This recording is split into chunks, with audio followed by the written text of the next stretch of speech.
What's the deal, YouTube? It's your girl, Miss Honey.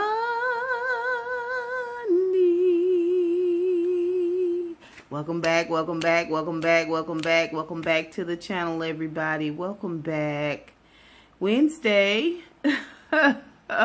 late Wednesday. Like, it's so late into Wednesday, it's Thursday already. Okay. Y'all already know what this is. This is Queen Sugar. I have uploaded and tried to upload this video. Thank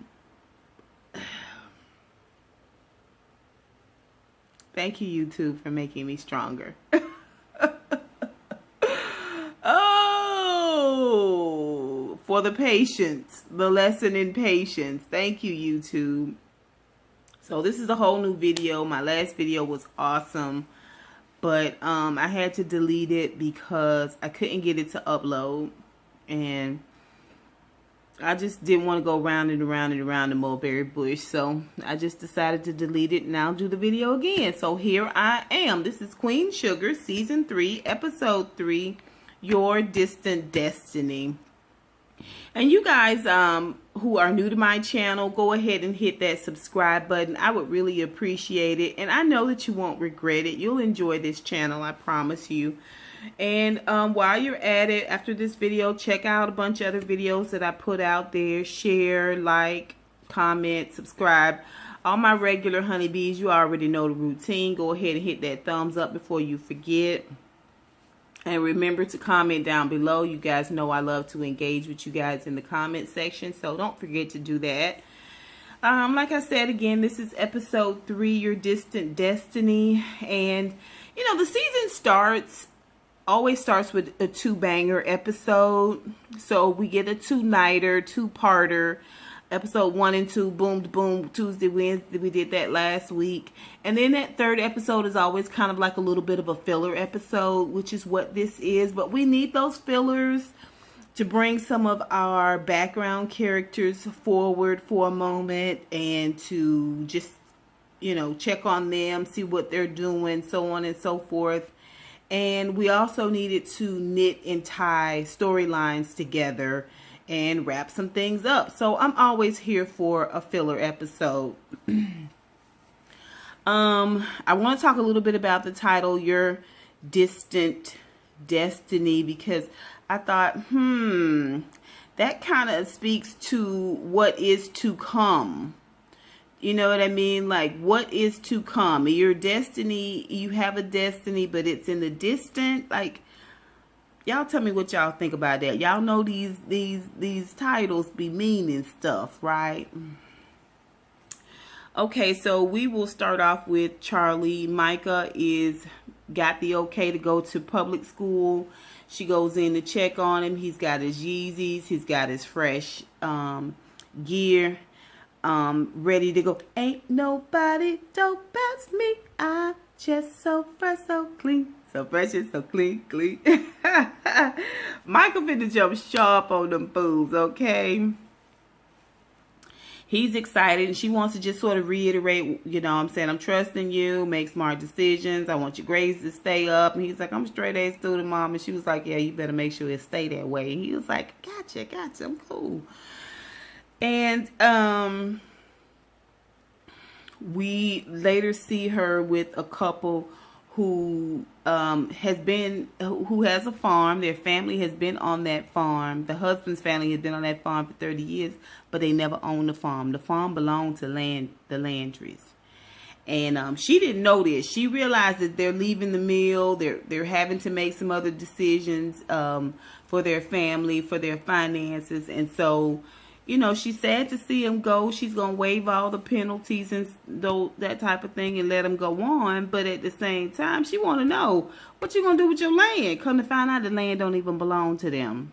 This just further solidifies what Charley has been thinking. And it just further encourages her to stay in the fight. Like, a lot of these people have farms that they work in and they tilling, and it's not even their property. Right? So later on, when Ralph Angel lets the cat out the bag to Nova, kind of sort of roundabout way, she's sort of exposed, because now people know. Now at least her family know, her immediate family knows that she's running game. You know, on the Landrys and kind of low key on the community, but mostly on the Landrys because she is trying to take them down from the inside. And we're going to talk about that. So we're going to put a little small pin in Charley, and then we're going to move on to Nova. Nova is getting her first speed bump. Y'all know she had the courage to go ahead and quit her job, and now she's talking to the lady, FaceTiming her, the one who's gonna help her with writing her book and putting things together. And she was like, "Well, Nova, you didn't tell me that you had quit your job." And Nova was like, yeah, I was very, very brave. And she was like, "Well, now you know that means we won't be able to use any of your articles because it belongs to the paper." And Nova's like, "Ooh, I didn't think about that." Ooh, she was like, "Oh, so I hope there's plenty more where that came from." "Oh, yes, yeah, I have a ton of stuff just right here." And she's just like, "What the fuck?" Like, I didn't even think it out this far. Like, what am I going to do? You can look on her face and see that there is a sense of panic. This is classic. This is classic step outside of the box form. Like, you step outside the box, you feel really, really good about forging ahead and being a rebel and doing some things your own way. And you get that first pop roadblock and you're just like, what have I done? What was I thinking? Can I do this? Oh my gosh. So the lady gives her a moment to take a breath, catch your breath, and put some stuff together and reapproach. And so she's like, "Oh yeah, sure." Meanwhile, she done took all them articles down from around Ida B. Wells, and she just looking at Ida B. Wells and a cork board. She is like, "What am I going to write? What am I going to say?" My heart and soul was in all those articles. Now I've got to go and try to repeat it. Like, you could just tell she was having a lot of thoughts and angst about the situation. Well, let's see. So later on, when her and Ralph Angel are at lunch and they chit-chatting and talking, he's telling her about some of the things that's going on with him and how, you know, some of the challenges he have. A lady walks up and she thanks Ralph Angel for all that the Borderlones are doing, and please give Charley my best, you know, locking in this rate, at this rate, this percentage for 5 years is huge. It's a blessing, and she's so grateful. And Charley's done so much for the community. Please give her my best, and please thank her. And Nova's like, what gives? How did Charley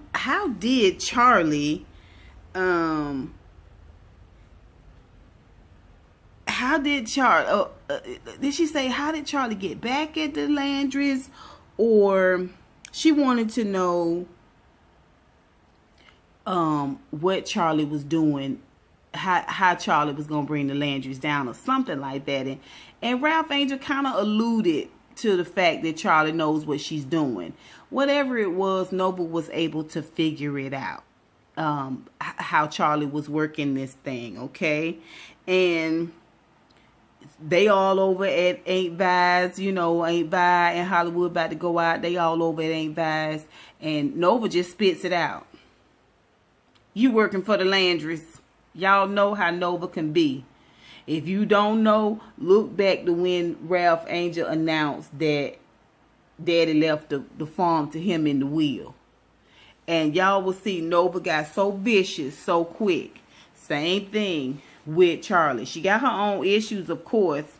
And she's self-righteous at times, y'all know, for as natural and spiritual and one with the earth as she possibly is. Nova can be real ugly acting sometimes, and this is what she does. So you lying now? You're working with the enemy? You ain't with the man? LeBron is anything? Well, that's the right thing to you. Now Micah is there. He's in the kitchen. Nobody sends him off. Nobody shoots him away. Nobody's trying to keep the ugly secret from him. He's standing there in the dining room listening to all of them go back and forth. And Ralph Angel is trying to defend Charley because he knows what she's trying to do. And she's explained it to him. And he's co-signed it. And Aunt Vi is like, are you kidding me? You getting in bed with the enemy? And Hollywood is like, yo, you know the Landry's is cancer. I left a good job because the Landry's was associated with them. And Charlie's like, mind your business. And Aunt Vi's like, hold up. Okay, Charlie, Hollywood is just as much a member of this family as anybody else, as either one of you are. So you best to watch your tone. Now, I find it a little odd that Hollywood chimed in, considering he pulled Darla's coattail when she was trying to take up for Ralph Angel during the whole will announcement. Y'all remember that? But y'all know Hollywood is my man. I love Hollywood. I wouldn't say a bad word against Hollywood. But we get to see a little side of Hollywood on this episode, but we gonna talk about it. Anyway, they just let her have it. They let Charley have it, you know, as a family. So she gets up to walk off, and she wants to see, Micah, get your things, we're leaving. And Micah's looking at her like, I ain't going nowhere with you, traitor. I ain't going nowhere with you, colonizer. You know, because he has heard Nova pretty much rip his mom to shreds. Nova is kind of like his mentor, his idol. He wants to be of impact. He wants to be in activism, and he sees her as definitely one of his greatest heroes. And she has a valid point. My mom is selling out to the man. You know what I'm saying? And he doesn't want to go. It's like a dagger in Charlie's chest. But Nova was the catalyst for all of that. So later on, after everything is said and done, and Micah comes over to converse with her and talk with her, you know, and he is just like, my mom, and she doesn't know any better. I'm so disappointed, and she's doing it for herself, and she's selfish, and so on and so forth. Nova has to backpedal a little bit because she realizes from his perspective, and he idolizing her and having sort of, you know, the start of this activism, you know, persona for him. She realizes, okay, I went too far. He shouldn't have seen that. I need to mediate this. And so she explains to him, you know, Malcolm, Martin, you know what I mean? Some wanted a seat at the table. Some wanted to, you know, kick down the door and take by force and that type of thing. But it's all a different approach, but everybody has the same goal, and your mom's trying to do what's right the only way that she knows how right now. And she kind of explains it to him, and it calms him down. It needed to happen because, you know, we don't need a divide in this family. I'm not going to get into that. Y'all know how I feel about the borderlones. At the same time, he speaks a word to her too. And aren't you excited about your book? And you could write about, you know, some of the great historians and great things that have happened here in the parish, and great things in the community, and it's a spark of an idea. And so even though she's just got Ida B. Wells up, now she's got seed, you know, and she's seeing little sprouts of ideas. Micah planted the seed, but she's got little sprouts of ideas of what she wants to do. It kind of stokes the fire a little bit, and she can see a light at the end of the tunnel.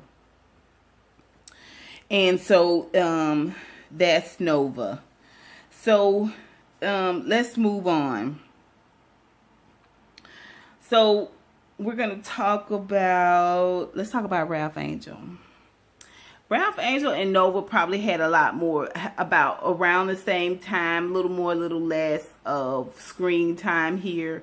Ralph Angel's story is unfolding in we get to see Kenya this episode. Basically, he has seen Tamika twice now, and Tamika is starting to feel a little bit more comfortable like they may be a couple, even though he's never really invited you into his house. He's just did all the plumbing from the outside of the building. You know what I mean? Like, and she feeling it. She feeling it. This is her currency. This is her form of currency. And Ralph Angel's just like, pump your brakes. Meanwhile, he's doing good at the shrimp factory. Y'all remember when Hollywood first proposed that job, he poo-pooed it. He didn't want it. And then he bemoaned every afternoon when he would come home dog tired and have to wash all that fish smell off of him. But now it's just a regular job, means to the end, where it's my paycheck.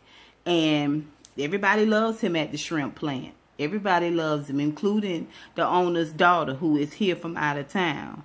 She's a beautiful girl. But so was Miss Lopez. Where is Miss Lopez? Have we seen Miss Lopez since season 1? I don't think we have. I don't believe we have. And I'm not really sure what's going on with this young lady either, but they seem to kind of feel like the other is beautiful. He looking at her like she's beautiful and smart, and she looking at him like, I will climb you like a set of monkey bars, you big, beautiful black buck. That might be my feelings. But anyway, you can tell there's some chemistry, a little bit of attraction. So we don't know what's going to go on with that. But while he's going to pick up his check and chit-chatting with this woman, Darla is on the phone with Blue in the car. Him and Kenya. Okay?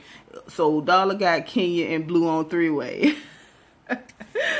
Blue is a big boy now. Like, he looks, he may be 8 or 9, but he easily, I mean, he giving me 11, 12-year-old teas. I don't have kids, but him still having private conversations with Kenya, I was just like, oh, I thought from last episode Kenya was gone because we didn't see her when he was acting out all last episode. But no, Kenya is still here with us. And she is still very much guiding Blue in his life, okay? So Ralph Angel has to deal with that. Come to find out, Blue is having accidents. This is what happens when kids have a shake-up, a break in their routine. It tends to come out in a physical way, not just acting out, but he's wetting the bed, and he feels a little shame about that. And so one of the first times that Tamika is invited inside, the third time her and Ralph Angel got together, Blue walked up on her putting her shirt on. And he was coming to tell his daddy that he had an accident. And so they never got to talk about it because, of course, he scooped Blue on up and brought him on back to bed. So when Ralph Angel is sleeping in the bed, in his bed at night, and he hears commotion, he goes in there and realizes Blue is trying to change his pajamas because he has wet the bed again. He said, well, why you didn't tell me? He said, well, I tried to tell you the other day, but you was with that lady. Blue was like, you didn't want me to talk about it then, but let's bring it up now. Who this woman? Okay. And Ralph Angel moves right past it. You know, well, you could always tell me anything, and accidents can be fixed, and scoops Blue back on up and takes him into the room, right? Now, when Tamika comes back over, you know, for their regular routine, now she getting a nice little routine going, right? Like, I'm walking up to the door, giving him a kiss like y'all long lost loves. No, y'all booty buddies. Y'all booty buddies, girl. Y'all booty buddies. He want to pull up a little bit. Not only are they not finna get together tonight to do plumbing, but he want to pull up a little bit. He need to focus on his job, on his kid, on his farm, and all of this stuff. So, you know, she was like, well, you know where I am if you need me. Okay. Now, he still got the issue of trying to bring on these ex-convicts. Remember, his parole officer had a conversation with him about bringing some people on who were in situations just like Ralph Angel. This is what he's conversing with Nova about at the High Yellow when the woman approaches with thank yous and gratitudes for the border loans and Charley.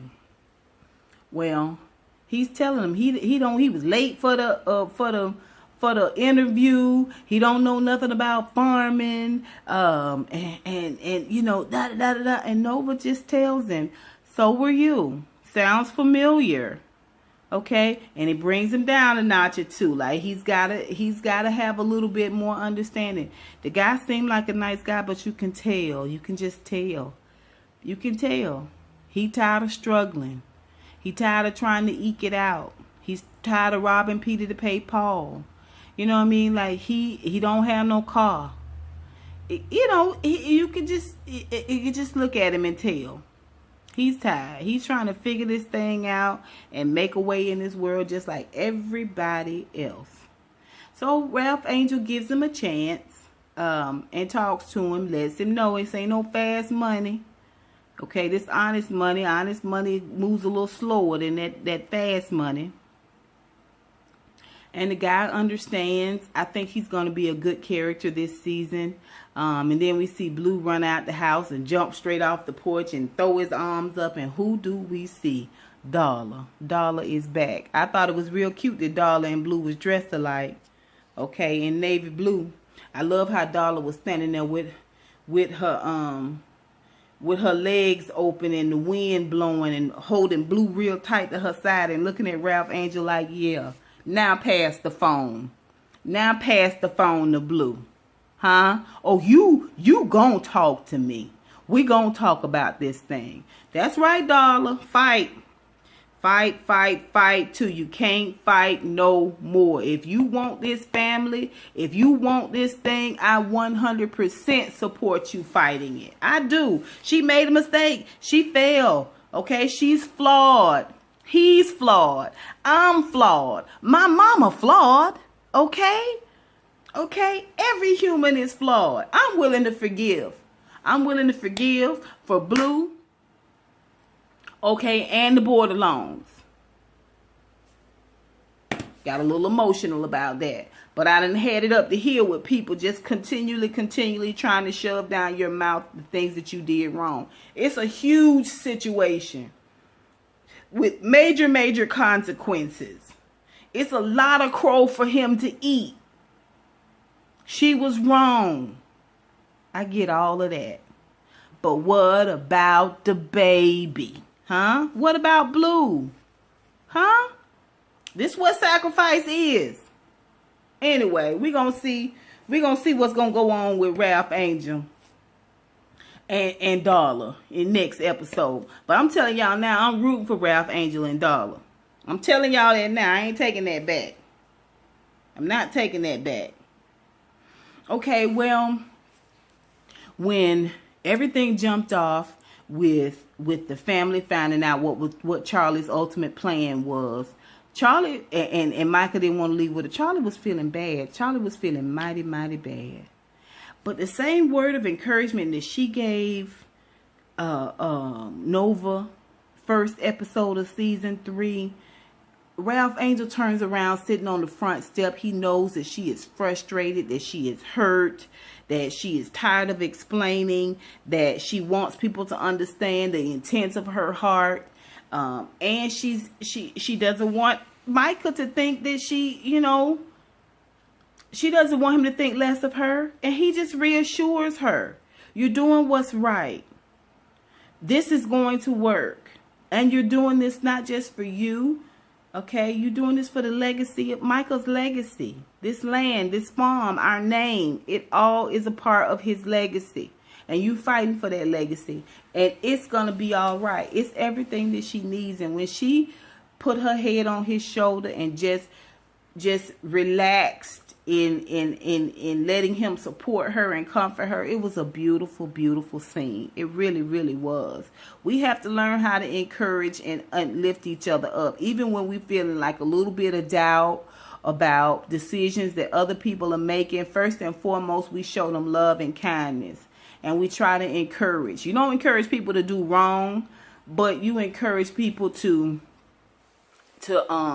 trust their instinct. You know what the right things to do, and I feel like you're going to do that. I trust that you're going to do that, and I'm going to be here to support you. You know what I'm saying? Like,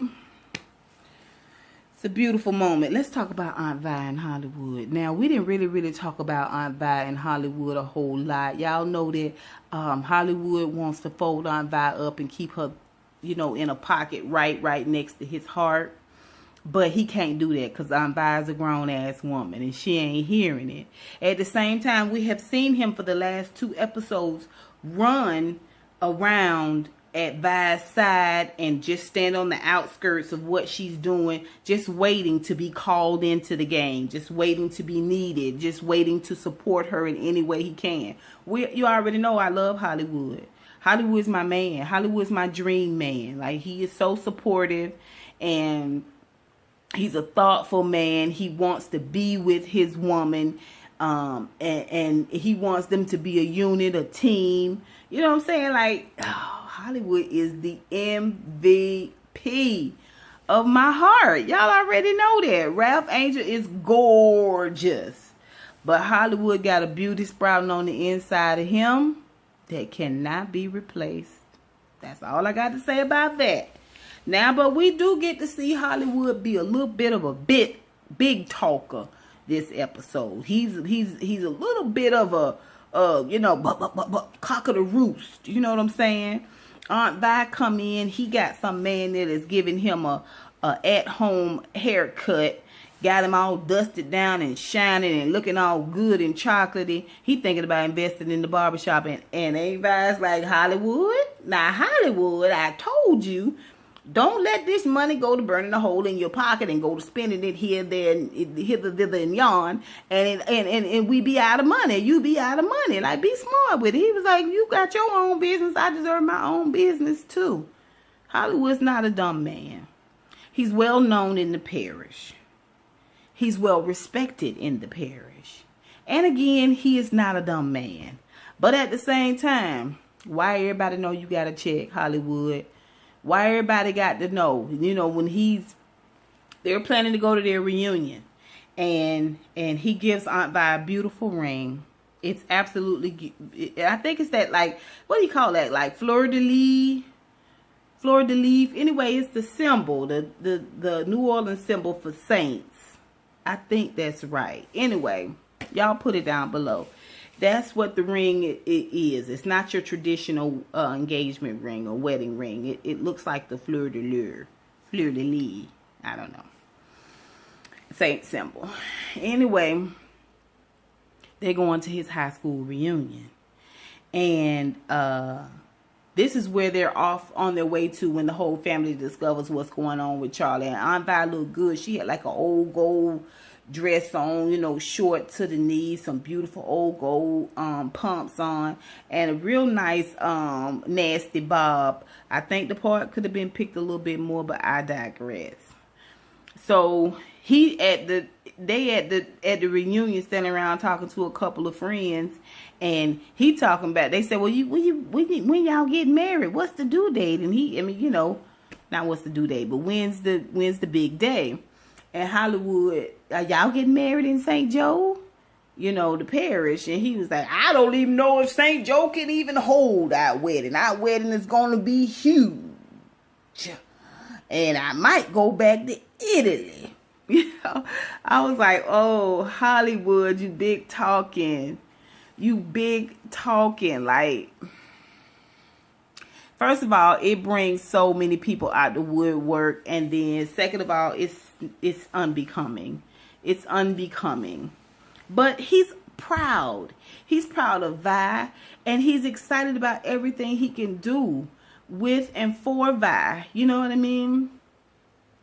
He is big talking, but I understand Hollywood's heart. Later on when his girlfriend, his ex-girlfriend from high school, from 4 months of high school, comes over and hugs everybody except Vi. Speaks to everybody except Vi. He goes ahead and let Vi know that I just was a couple of months senior. It really wasn't no big deal. You know what I'm saying? He wants to let Vi know he loves Vi. So when they sitting at the table later on during the reunion, they sitting at the table and the woman comes back over and says, I'm sorry I didn't speak to you. I'm not sure if I've met you before. You're Hollywood's mother, correct? She know good and goddamn well that Vi ain't Hollywood's mother. You can tell that by the way they look at each other. Okay? But you trying to be slick at the mouth. And Hollywood went ahead and got her right on together. Just like Aunt Vi got Charley together and Hollywood sat there like, okay. Aunt Vi was just like, I don't even have to address you, boo. I don't have to address you. Hollywood gonna let you know what's up. And Hollywood was like, this here my fiance. And the woman's like, oh, okay, all right. Then she hears a song, oh, that's my song, Hollywood. Come on, you want to dance like we used to? And Hollywood said, I got a lifetime partner right here that I would love to dance with. And leave her there, face cracked. Your face is cracked, okay? Know your place. Know your place, okay, mean girl? Him and Aunt Vi go out there and get to dancing. You know, she steps off the floor for a minute and tries to catch her breath. She really is having an episode. So she goes outside and sits by the pool and she's relaxing. And that's where Hollywood finds her. And when he finds her, he sees that there is some discomfort. He sees that something is going on. He can't put his finger on it. And although he would love to stay and catch up and chit-chat and do some more big talking, he realized, I need to get Vi home. And he's like, Vi, I'm so sick of talking and carrying on. I want to go home and you know what I'm saying, snuggle under with you. And she was like, well, okay, Hollywood, if that's what you want to do. Now, this is what I love about Hollywood's character. This is why I'm not worried about Hollywood and this money. Once Hollywood knows the rules, once he knows the parameter, he guides himself within those parameters. Still, he do what he want to do. He do it how he want to do it. But he knows she don't want to be smothered. He knows he can't just scoop her up and whisk her off and take her home and, you know, put a cold compress on her head and just, no, she's not going to allow all that. So he lets it be her idea. You know, he lets it be his idea and lets her co-sign on it. Because we are seeing throughout this episode how much of a couple, how much of a team they are. And I absolutely, positively love it. I love it. We're going to talk about Micah real quick and then we're going to be done. Micah's at the new school. And he's excited. You know, Kiki's at this school. And she's excited, okay? But Micah's making choices.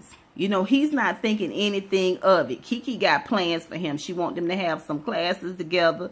They holding hands and all laid up under each other like a couple of cats. Y'all know how teenagers do. And she's a little put off that he done sat down and talking to these. Now, she knows them. She knows, everybody knows Kiki. Okay, she knows the youth that were doing the protest. Micah really wants to hang with them and get a little bit more from them. You know what I'm saying? So he's choosing his own friends. He's choosing where he want to sit. He's choosing not to go with his mama. You know what I'm saying? He's making all kinds of choices in his own life. And it's supposed to sit at the popular people's table. Okay, we're not supposed to be here. But she goes ahead and she kind of hangs out with him and the youth and the activism youth. It's kind of, you know, against her will, kind of. She has a different idea of what she's expecting from Micah being there at public school. And he is there so that he could be a part of this clique. Like, he wants to fall full on into this clique. He hasn't evaluated. He hasn't laid back to keep an eye on things and see where he fits in. No, I want to be an activist. They've got an activist group there at this school, and he's just going to fall in on it. Now, they also learned at the lunch table that the cop that brutalized Micah and the gentleman on the film has been disciplined or fired or removed or something. And Micah doesn't really talk about it. He doesn't really talk about it. He has not really talked about it. But he is full steam ahead into this activism situation. And I don't know how it's going to play out. I don't know how it's going to play out for him and Kiki. Because Kiki doesn't really seem like she's into that at all. I'm prepared to be wrong, but we're going to see. Y'all let me know and put it down below. My MVP for this episode has got to be Ralph Angel. Ralph Angel has come a long way, you guys. A long way. And he's just like his daddy. He really is. Ernest was well respected and well loved and accomplished. At the same time, he was a flawed man. That's how we got Charley and having a different mama from Nova and Ralph Angel. And Ralph Angel ain't perfect either. Okay? He's not. But he's doing his very, very best. And I love Ralph Angel in this episode because he shows us not only his flawed side, but he shows himself as a patriarch to this family and encouraging Charley. And also, he fall down, but he get up. He realized, I can't keep going on with you, Tamika. I need to focus on my family, and I need to focus on this farm. So I'm giving it up to Ralph Angel this episode. He is my MVP. You guys put your MVP down below. Let me know what you think. And until next time, honeybees. Mwah, mwah, mwah. I'll holla.